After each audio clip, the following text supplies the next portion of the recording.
एक मानव वह स्त्री रूप में हो या पुरुष रूप में, आत्महत्या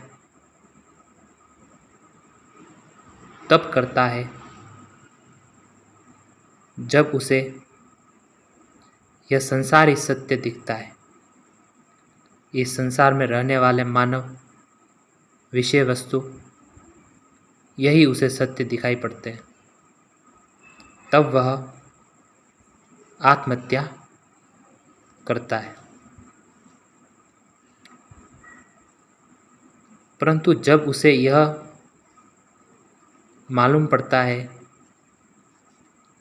कि यह संसार सत्य नहीं है, यह मानव सत्य नहीं है, यह विषय वस्तु सत्य नहीं है, तब वह आत्महत्या क्यों करेगा?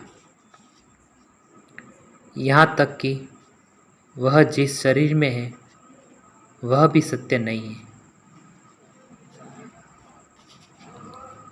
अगर वह उस शरीर को मार भी दे तब भी वह नहीं मरता, तो वह आत्महत्या क्यों करेगा? उसके मरने के पश्चात वह तो मरता नहीं है। वैसे उसके शरीर के मरने के पश्चात क्या जिन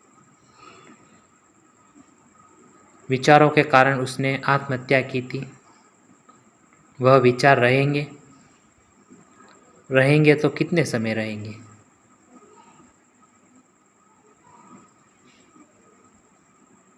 वह कुछ ही समय बाद मिट जाएंगे।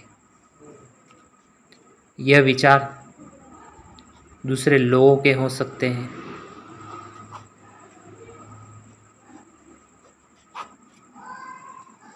या स्वयं के। अगर मानव हमेशा से ही दूसरे व्यक्तियों के विचारों से प्रभावित हो रहा है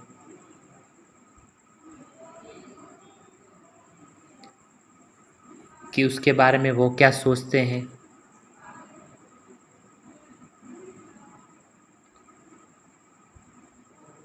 तो वह आत्महत्या अवश्य करेगा। एक विद्यार्थी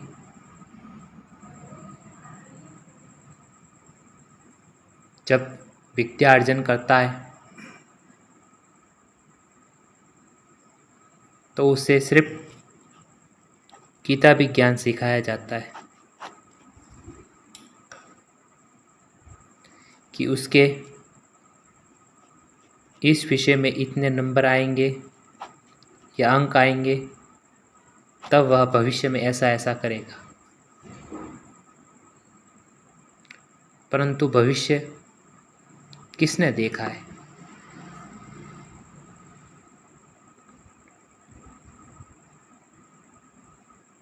किसने देखा है भविष्य?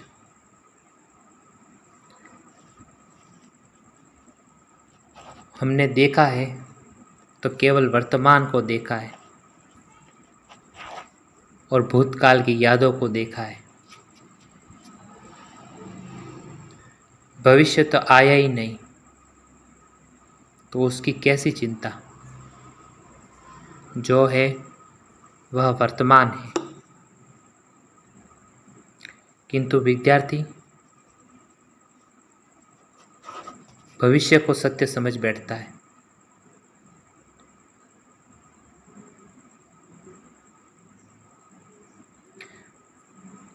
भविष्य जैसी कोई अवस्था नहीं होती। जो होता है वह वर्तमान होता है, क्योंकि वर्तमान की क्रियाएं ही आगे का भविष्य निर्माण करती है। तो क्या एक विद्यार्थी के नंबर कम आने से उसका भविष्य तय हो जाता है? नहीं।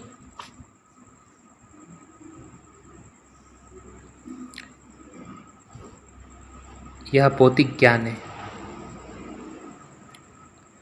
स्कूलों में सिर्फ भौतिकता समझाई जाती है,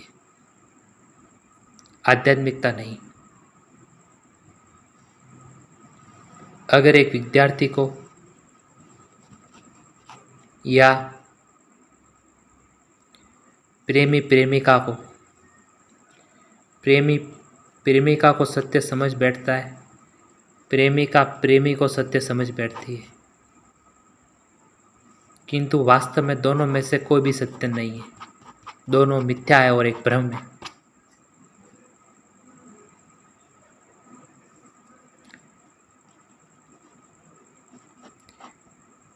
प्रेमी प्रेमिका के ना मिलने पर आत्महत्या कर बैठता है, या प्रेमिका के किसी और के साथ संबंध होने पर आत्महत्या कर बैठता है,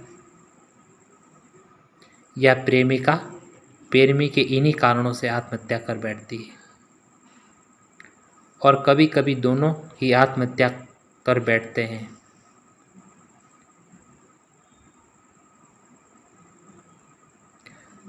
परंतु यह गलत है।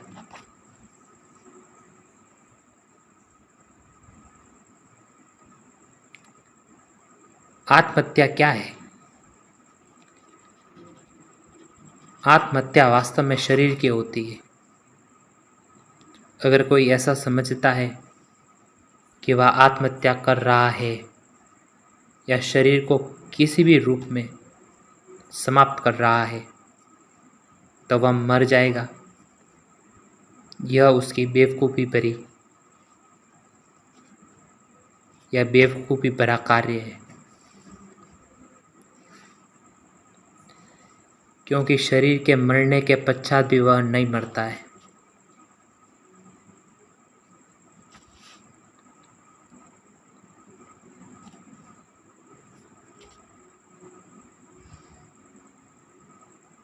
अगर वास्तविकता जाननी है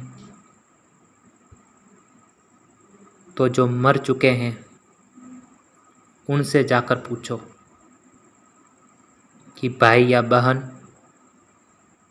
तुमने क्या प्राप्त किया? वह सिर्फ भटक रहे होंगे आत्मा के रूप में किसी स्थान पर,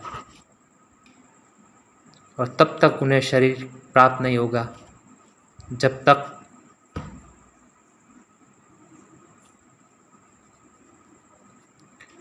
उनके पूर्व शरीर का समय पूर्ण नहीं हो जाता या प्रकृति की विशेष कृपा नहीं हो जाती। क्योंकि जो शरीर उसे दिया गया उसकी उसने अवहेलना की, कदर ही नहीं की उसकी, तो वह शरीर के लायक ही नहीं है। एक शरीर का महत्व ना शरीर प्राप्त आत्मा जानती है।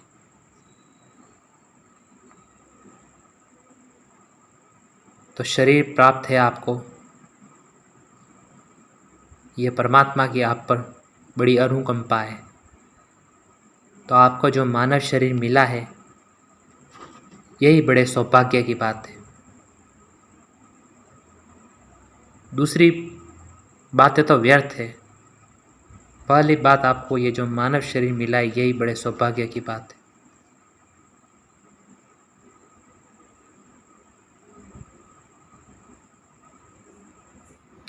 एक विद्यार्थी अंकों में सत्य समझ बैठता है कि यह मेरा भविष्य बनाएंगे। उसे क्या पता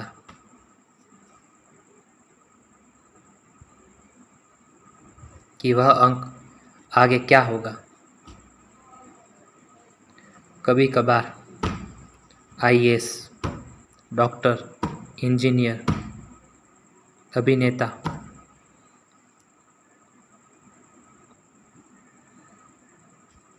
भी आत्महत्या कर लेते हैं। क्यों आत्महत्या की उन्होंने? उन्होंने तो बहुत बड़ी पद प्रतिष्ठा प्राप्त की है ना, तो उन्होंने आत्महत्या क्यों की? क्योंकि उन्होंने जो प्राप्त किया वह वास्तव में सत्य नहीं था। जहाँ से उन्होंने उसको प्राप्त करने की चाहत रखी थी वह उन्हें प्राप्त हो गया तो उन्होंने दूसरी और चाहत रखी और वह न प्राप्त होने पर उन्होंने आत्महत्या की।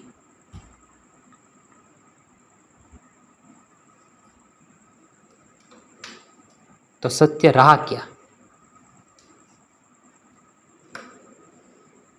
जिसको प्राप्त हुआ ना वो संतुष्ट है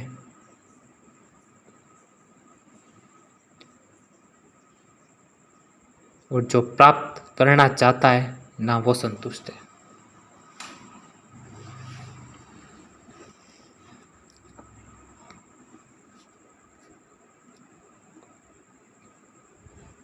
एक लड़का या यूं कहे प्रेमी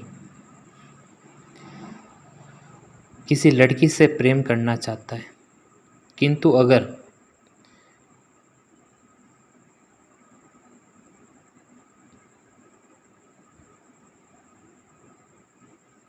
वह लड़की उसको उस समय ना मिली होती तो वह किसी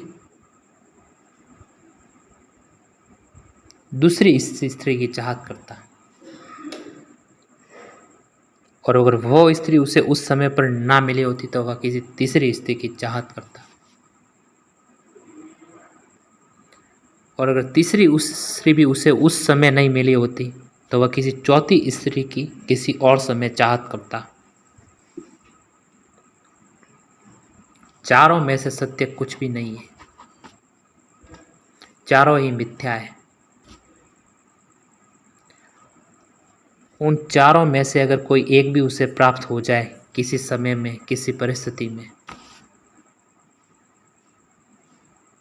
तो वह अपने शरीर की इंद्रियों जो उसे शरीर मिला है, हालांकि उसका शाश्वत शरीर और नहीं है, कुछ समय के लिए उसे मिला है, एक प्रकार से उसकी आत्मा का किराए का मकान है वो।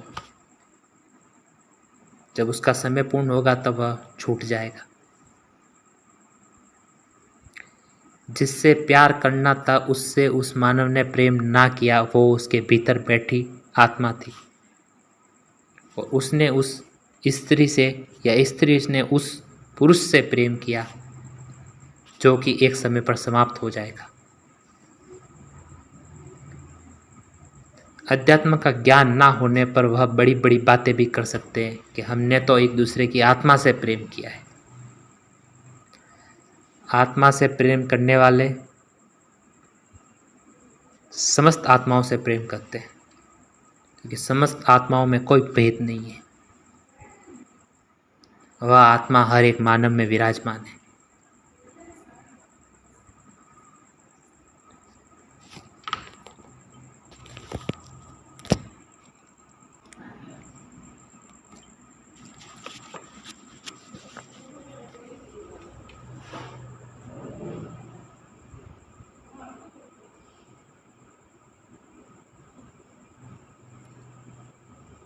आज के समय में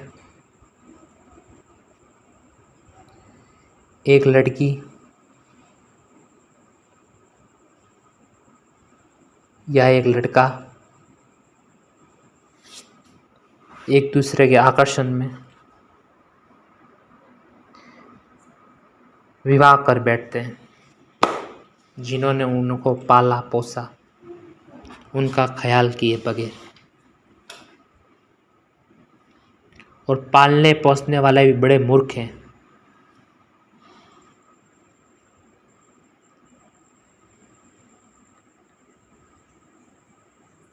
जो सत्य के अभाव में आत्महत्या कर बैठते हैं कि उन्होंने बेटी ने ऐसा किया या बेटे ने ऐसा किया। ना बेटी उनका है ना बेटा उनका है, वह तो उनके कुछ समय के साथी है।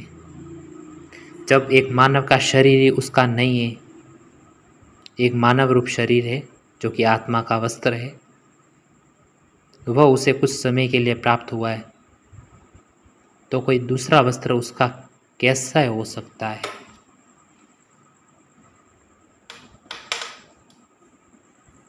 किंतु माता पिता बेटा बेटी को सत्य समझ बैठते हैं कि यही सत्य है, किंतु माता पिता को भी सत्य का ज्ञान होना जरूरी है, अति आवश्यक है। वह सत्य का ज्ञान है आत्मा।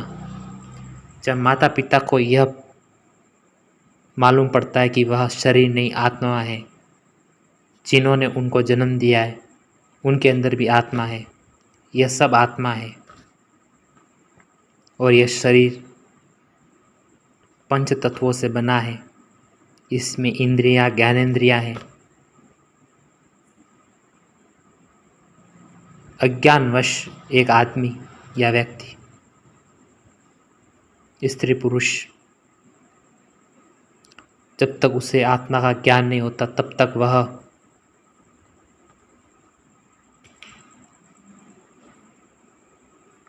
संसार की भागदौड़ में लगा रहता है। तो यह स्वाभाविक है, किंतु जब माता पिता को आत्मा का ज्ञान हो जावे तब वह उनके जानने या ना जानने का शौक नहीं करेंगे, क्योंकि उन्हें मालूम होगा कि यह संसार एक ब्रह्म का संसार है, यहाँ कोई किसी का नहीं। तो बेटा बेटी अपने कब और कैसे हो गए? वह यह भी नहीं कह सकते कि उन्होंने जन्म दिया है। उन्होंने जन्म नहीं दिया है, शरीर ने जन्म दिया, और शरीर उनकी आत्मा को प्रकृति ने दिया है। शरीर से निकला हुआ, एक वस्त्र से निकला हुआ वह दूसरा वस्त्र है।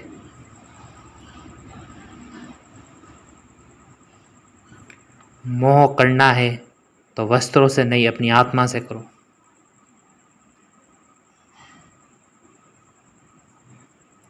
क्योंकि आत्मा से मोह करने वाले इस संसार में तथा परमात्मा के संसार में, यह संसार तो एक ब्रह्म का संसार है जो ब्रह्म ने अपने स्वयं के अंशों की परीक्षा के लिए या स्वयं की लीला के लिए बनाया है,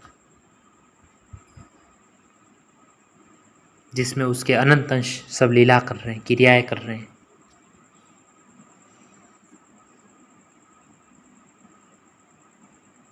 जिसको यह मालूम है कि वह आत्मा है, तब वह उस संसार की माया में नहीं पड़ता है, और जिसको मालूम ही नहीं है वह आत्मा है तो वह उस संसार की क्रियाओं में ही संलग्न रहता है। संसार को वह सत्य समझ बैठता है, संसार की हर एक क्रिया को सत्य समझ बैठता है। कोई दूसरा शरीर त्यागता है तब उसे दुख होता है, कोई शरीर नया पहनता है तब उसे खुशी होती है।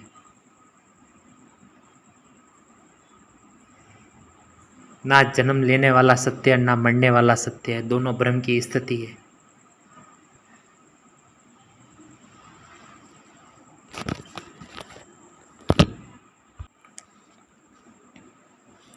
जब उसे यह ज्ञान हो जाए कि वह आत्मा है, तो वह इस संसार को सिर्फ एक खिलौना समझेगा, और खिलौने में कोई खिलौना मिले या ना मिले क्या फर्क पड़ता है।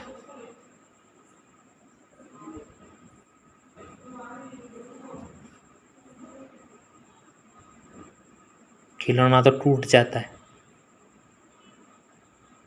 या खिलौने से मन बढ़ जाता है तब अपने आप किसी दूसरे खिलौने पर मन मोहित हो जाता है।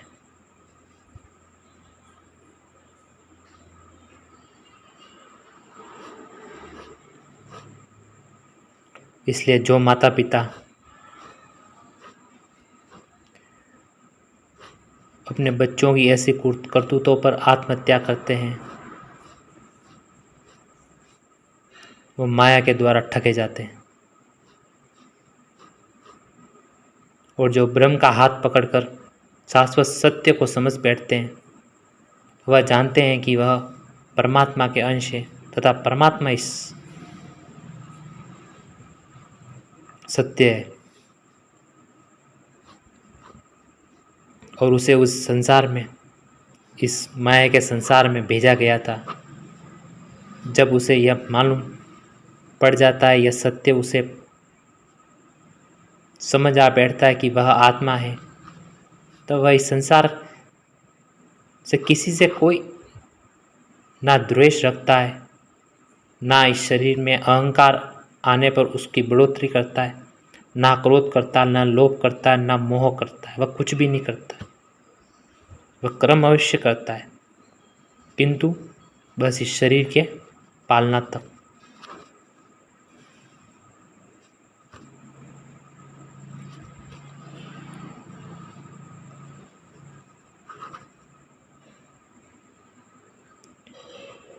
जो विद्यार्थी ऐसा कार्य करते हैं उन्हें सत्य का ज्ञान नहीं पढ़ाया जाता, उन्हें भौतिकता ही सत्य समझाई जाती है, तो बेचारे क्या करें।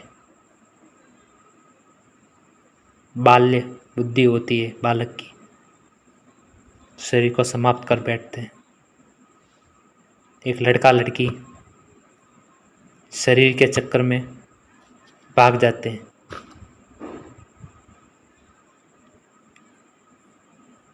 संसार के पवित्र भाव से देखें तो जिन्होंने उनको जन्म दिया, जिस शरीर से वह आए, उस शरीर की वह कदर नहीं करते। यह मोह का एक, माया का एक रूप है। वह किसी दूसरे रूप, यौवन में, आकर्षण में, दूसरी भावना में चल बैठते हैं तथा भाग जाते हैं। और जिन्होंने जन्म दिया वह भी यह नहीं समझ पाते हैं कि उन्होंने कैसी भावना है, कैसा क्या है, क्योंकि वह स्वयं सत्य को नहीं जानते। अगर धरती का प्रत्येक वासी यह समझ जाए कि उसके अंदर आत्मा है जो परमात्मा का अंश है, उसे यह शरीर परमात्मा की प्राप्ति के लिए मिला है, ना कि संसार में घर बनाने के लिए और रहने के लिए, तब समस्त आत्माओं को मोक्ष की गति प्राप्त होगी। और जब तक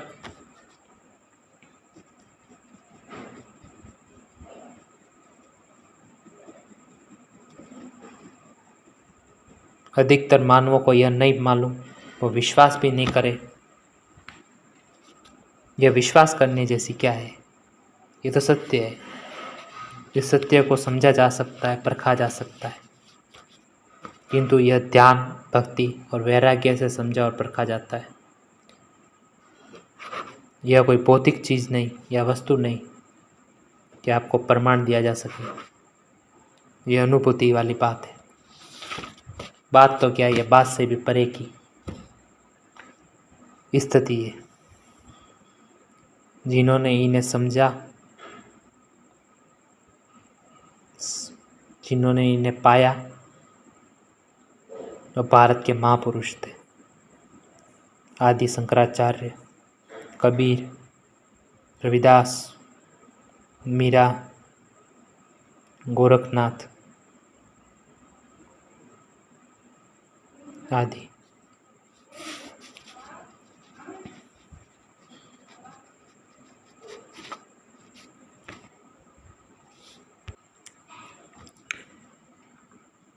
पिता को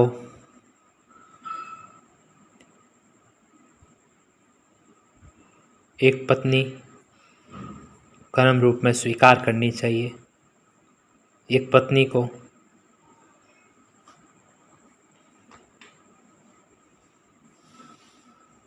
अपना पति कर्म रूप में स्वीकार करना चाहिए तथा पिता माता अर्थात पति पत्नी की जो संतान होती है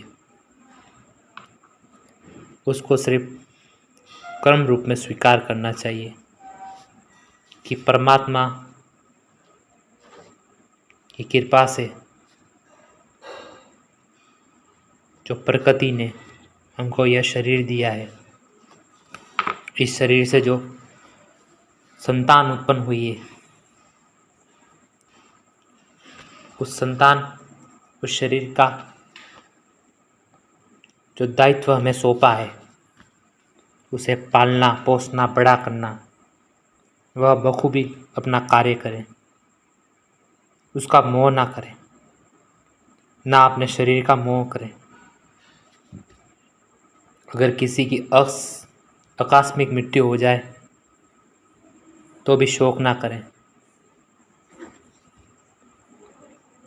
क्योंकि यह इस प्रकार स्वीकार करें, यह शाश्वत सत्य है कि प्रकृति ने इतने समय तक उनको यह संतान रूप में ये जो शरीर है पालने पोसने के लिए दिया था, तथा इतने समय पश्चात इस शरीर का क्षय हो गया है, तो इसका शोक ना करें। परमात्मा की दी हुई हर एक वस्तु, यह शरीर जो परमात्मा की अनुकंपा से प्रकृति ने आपको दिया है, इसे परमात्मा की प्राप्ति के लिए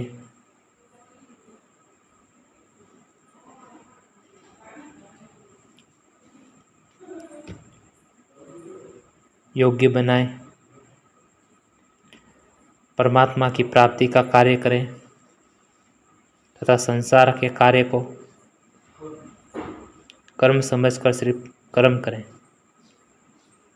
ना कि उसको शाश्वत सत्य समझकर उसमें मोहित लोभित होकर उसे ही सत्य समझ बैठे, नश्वरता को सत्य समझ बैठे और अमरता को, शाश्वत सत्य को असत्य समझ बैठे। अगर नश्वरता को आपने सत्य समझ बैठा तो आप क्रोध, लोभ, मोह, अहंकार, ईर्ष्या, द्वेष, तनाव, दुख, हर भावना से आप शोक से पीड़ित रहेंगे, तथा आपने शाश्वत सत्य को सत्य रूप में स्वीकार किया तो आप संसार की हर एक पीड़ा, दुख से मुक्त हो जाएंगे, क्योंकि आप समझ जाएंगे कि यह जो कुछ भी है वह इस शरीर की अनुभूति है।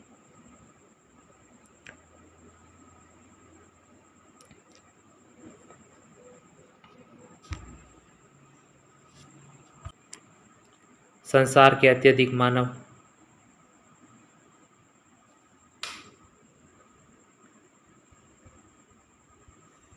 दिन रात के 24 घंटे इस संसार को ही देते हैं।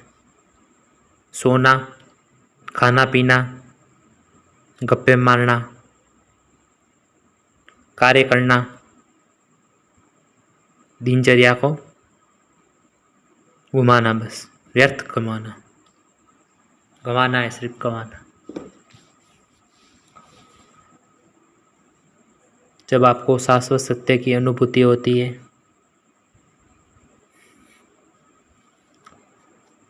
तब आपको यह सब व्यर्थ का लगने लगता है, तथा आप मोक्ष को प्राप्त करना चाहते हैं।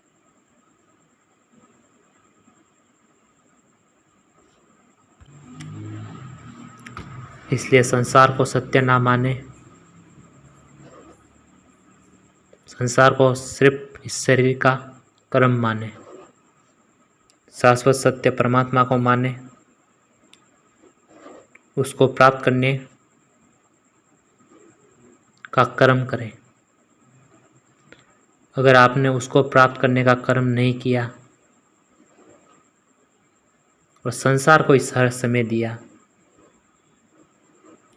और किसी वस्तु या व्यक्ति के प्राप्त होने या ना होने पर आत्महत्या कर दी और शरीर को ही नष्ट कर दिया, तो बड़ा धोखा खाया आपने।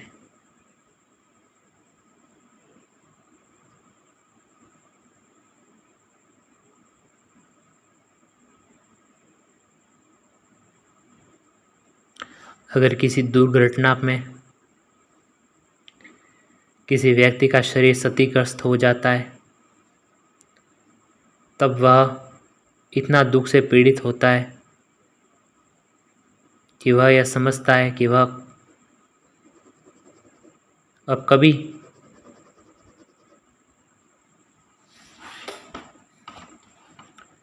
वह अब कभी ठीक नहीं होगा। परंतु उसे तो कुछ हुआ ही नहीं, हुआ जो शरीर को हुआ।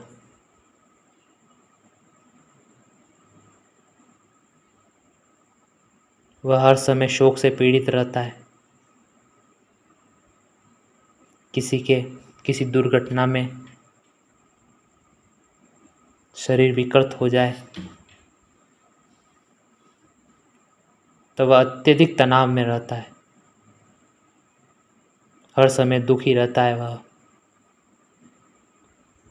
किंतु वह अगर यह सत्य समझ बैठे कि वह ये शरीर सत्य नहीं है, कि इन्हीं कर्मोंवश उसे यह दंड मिला है, तो उसे तत्काल शांति प्राप्त होगी। क्योंकि वह